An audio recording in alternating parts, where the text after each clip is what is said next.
I'm Sari Kimbell, and I've done just about everything in the food industry. I have helped hundreds of packaged food business entrepreneurs, and now I want to help you make your delicious dream a reality. Whether you want to be successful at farmers markets, online, or wholesale onto store shelves, food business success is your secret ingredient. I will show you how to avoid an expensive hobby and instead run a profitable food business. Now let's jump in.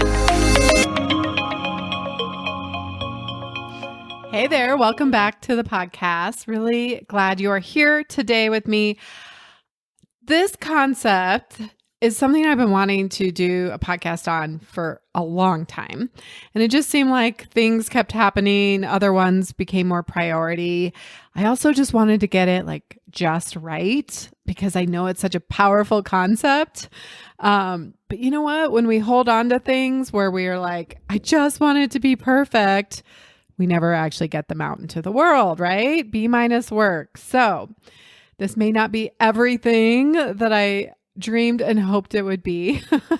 But I know you guys are going to really benefit from me sharing with you this concept of the power of and. Really powerful concept. So if you've ever seen me on a Zoom call with our group coaching inside Food Business Success, or if you're a one-on-one client, you know in the background of my office, there's a chair, and then next to it, there is a framed ampersand symbol, right? Which is the and symbol. And I'm sure people have wondered, nobody's really ever asked me what that means. But this concept is so powerful that I actually framed it as a constant reminder to myself, which even though I have it in my office framed, I still constantly have to remind myself. This is definitely an area that is not easy for me.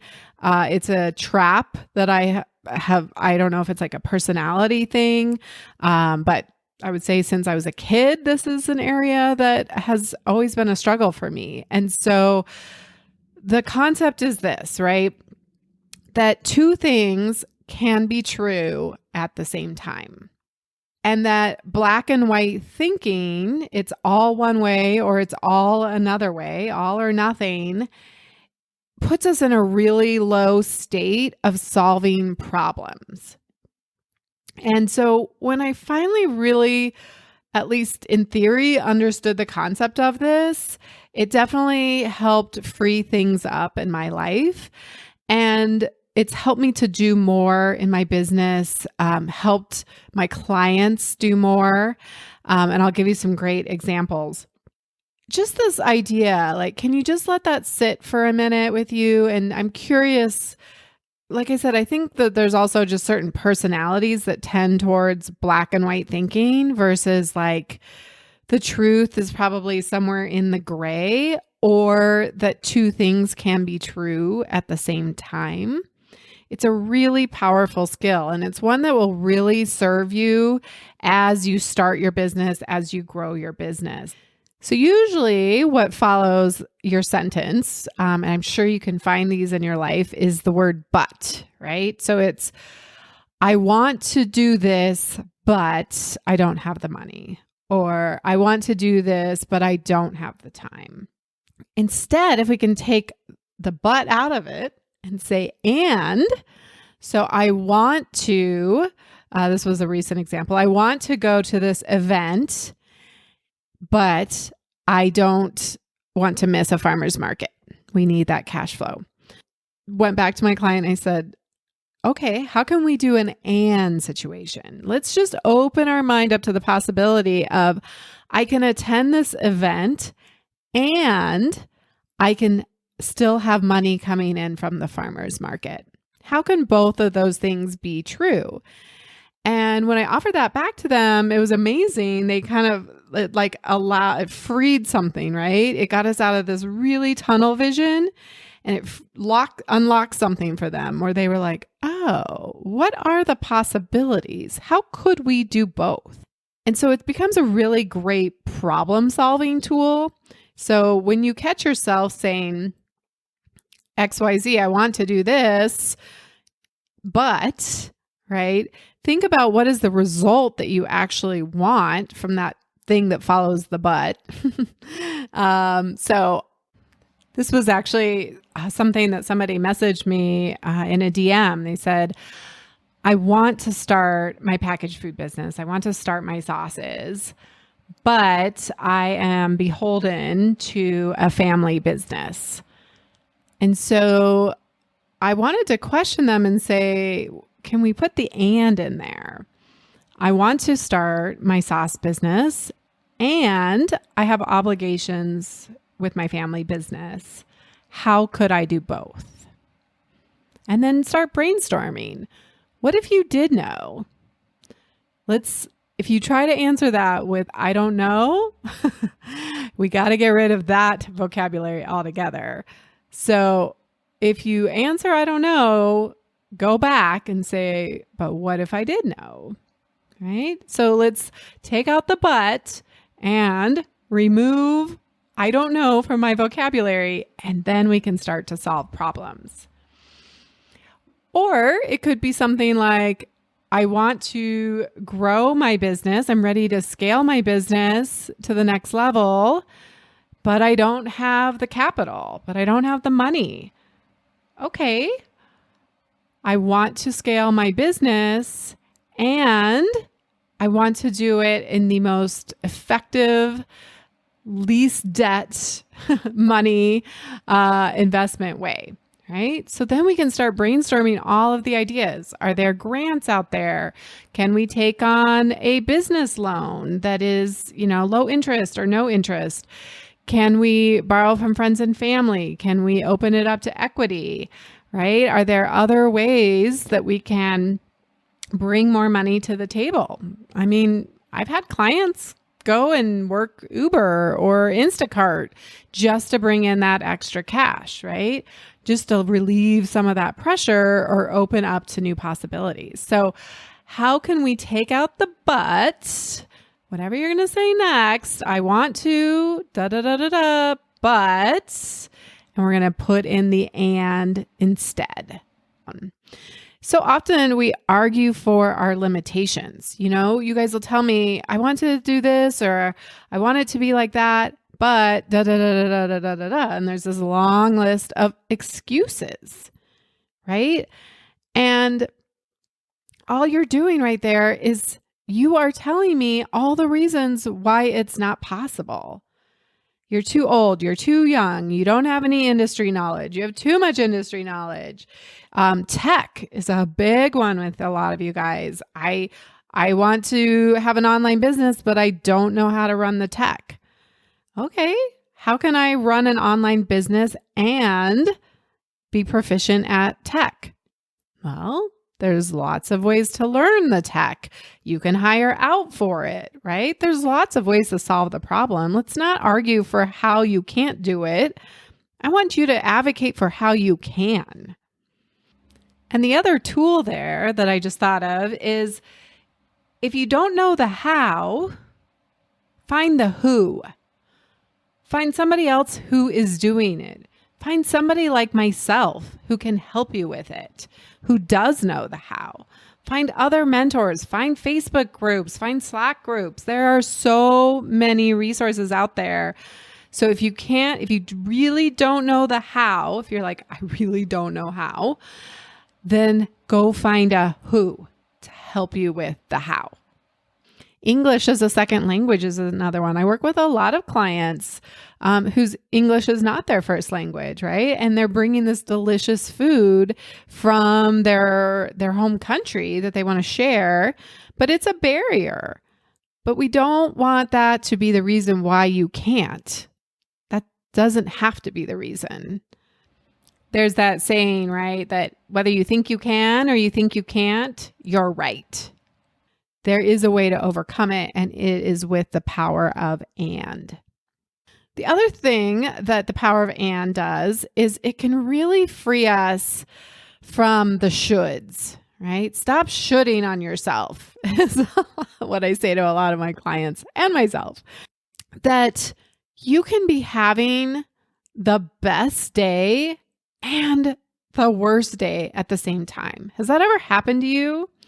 I will tell you, for me, it just happened recently. I was having the most amazing day with a client. We were running his bars, we were doing the trial run, and everything was coming together. And it was just like 8 months of all of this work. And it's all working and it's amazing. And the bars are working and it's so great and they taste amazing. So I'm in this like great day, just high energy, just so proud and so grateful. And then at the same time, I checked my email and I had made a mistake. I had kind of gone a little overboard in an email and I was getting some really negative feedback. I won't go so far to say hate mail, but there were people upset with me, right? And I was having emotions of embarrassment and, maybe some guilt or some shame. I was kind of trying to figure out what was going on in there, like that white hot face, where you're just like, it's like little, you don't like to be judged. You don't like people saying bad things about you or, like saying all these horrible things. So it felt terrible.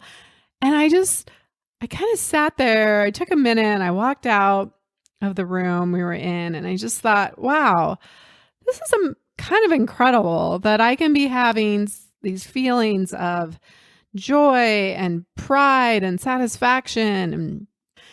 And at the same time, I'm also feeling embarrassment and humiliation and rejection. It's like, it's so interesting. And if we can just make space for it, it kind of helped lessen the negative side of it, right? I was still able to be in the positive. And I even told my client, we had a celebratory dinner and I told him that I had one of those days that was an and day, that it was a very kind of the best day and the worst day at the same time. And he was like, really? I would not have guessed that. He it didn't show at all. And I said, yeah, it's because I'm allowing it to just be there. Like, I can allow that negative emotion to be there and it doesn't have to ruin the good day. And I'm gonna deal with it tomorrow and process the emotion, but I can kind of just carry it around almost like a heavy purse and it can just be there. And I can feel kind of negative at the same time. So it was actually very freeing for me.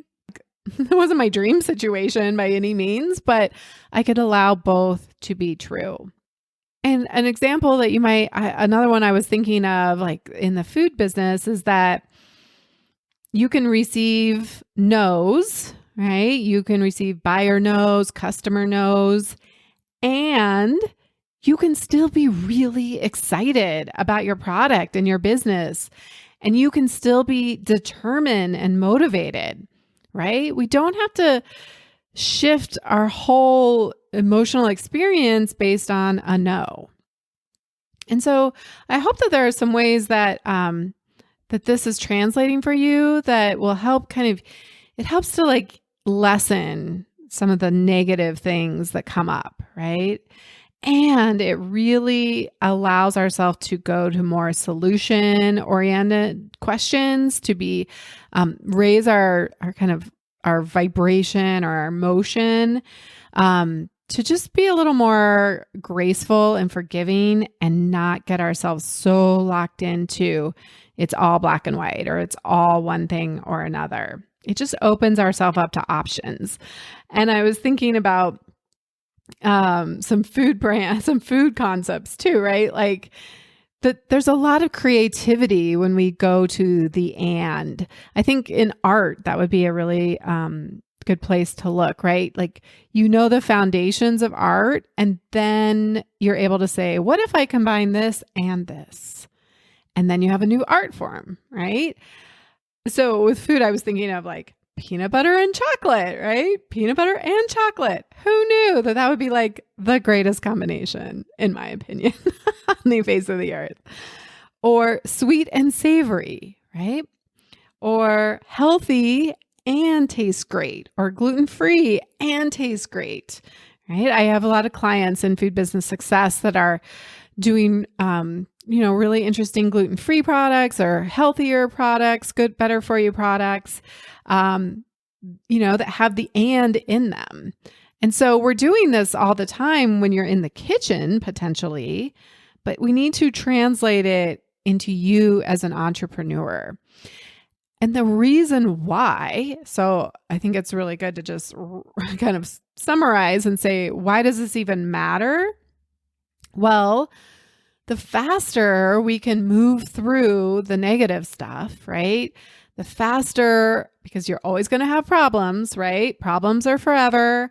Every business has 10 problems that they're dealing with all the time. The problems just change. The problems magnify. They get bigger as you grow bigger in your business.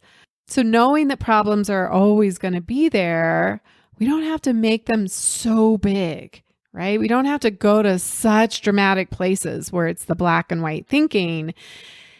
I've had a lot of clients, especially with packaging, right? Like we're struggling with supply chain issues, or packaging is misprinted, or your co-packer is really struggling, and you're having trouble there, right? Like we're all dealing with problems, but we don't need to be like, the packaging was misprinted, so everything is ruined, right? It's like we so quickly want to go to like such the dramatic place.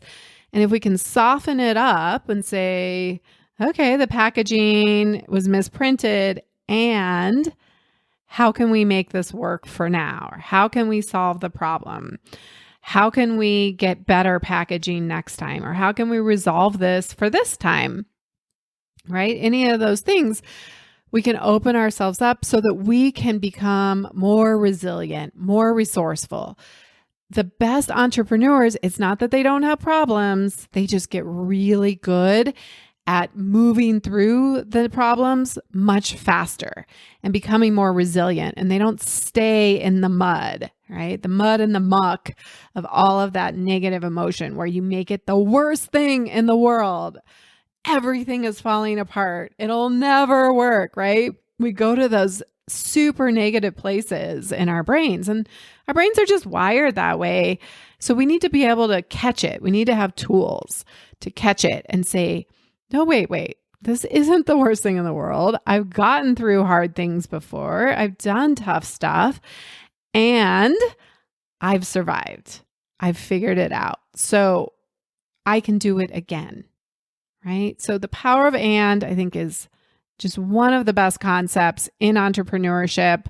If you can allow this in, like put a sticky note, right? And just put the word and somewhere where you work, because problems are always going to come up. Always, always, always.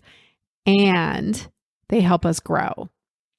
And they serve us. They help us evolve. They help us step into the entrepreneur that we are meant to be, the person, the human. And I think it would really also help you in your relationships too, right? Like I find it super helpful to use the word and when I think of when I'm, having an argument with somebody, or they're not following my manual of what I think a mom should do, or a sister should do, or a friend should do. It really helps to put in the and. Right? They're acting this way, and I still love them, and they're a really good human, right? And we're just going through a tough time.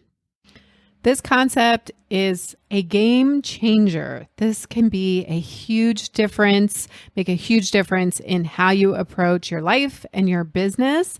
So I would love for you to head over to the private Facebook group and share with me how you're going to use this. What is one situation right now that you can turn from a but and argue for your limitations to an and start looking for solutions?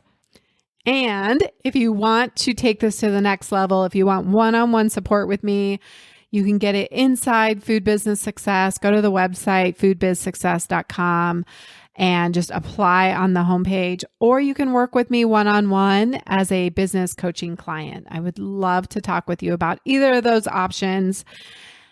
And until next time, have an amazing week.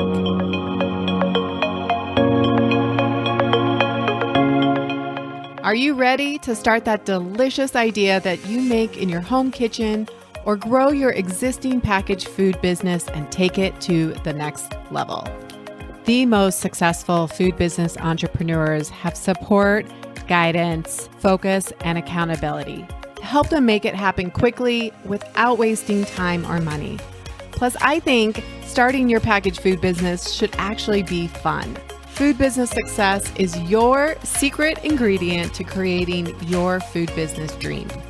Please don't go this alone. Check out the private free Food Business Success Facebook group to connect with other foodpreneurs, get your questions answered quickly, share your wins, and receive special training and tools I only share inside the private community. Just search for Food Business Success on Facebook or get the link in the show notes. Curious about how Food Business Success can help you? Head over to foodbizsuccess.com and fill out the application to see if you're a great fit for the program. Together, let's make your food business dream a reality.